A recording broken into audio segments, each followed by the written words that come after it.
All right. A 20-month rebellion in the Eastern Democratic Republic of Congo could be closer to an end. The leader of the M23 rebels has declared a ceasefire. Bertrand Bisimwa told his group to stop fighting with the Congolese army and allow peace talks to progress. Over the past week, the M23 has been pushed out of a string of strategic towns by the Congolese army. Neighbouring Rwanda and Uganda have been accused of fueling the conflict. Well, let's talk to Malcolm Webb. He joins us from Rumangabo. Malcolm, just tell us what's happening on the ground now. What's the situation there? Well, right now the government troops are fighting with the M23 rebels on 3 hills that are very close to Rwanda's border with Congo. It's actually just over there. I'm going to point this microphone over there because we can hear fighting. Every so often we hear volleys of rockets and shells landing. So hopefully you'll get a bit of that sound. And the hill that you can see there on the horizon, that's one of those 3 hills. That's called Mbuzi. And there's about 300 rebel fighters on that hill and the other 2.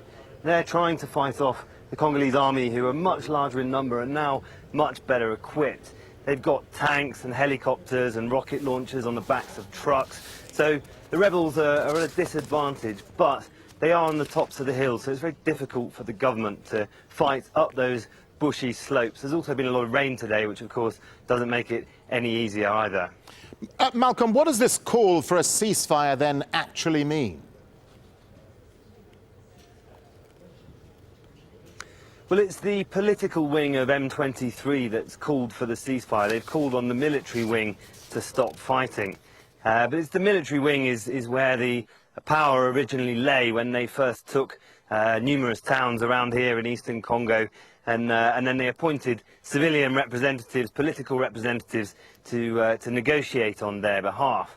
And now the civilian wing, as the political wing, has asked the military faction to have a ceasefire. Whether they actually stop fighting is a different matter.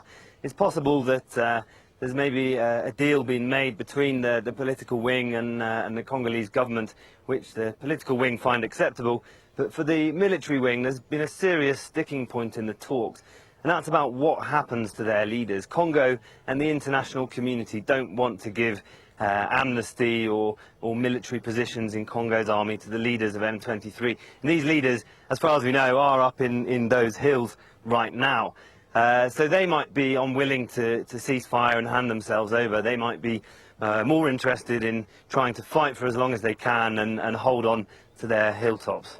All right, Malcolm Webb there in Eastern DRC. Malcolm, thank you.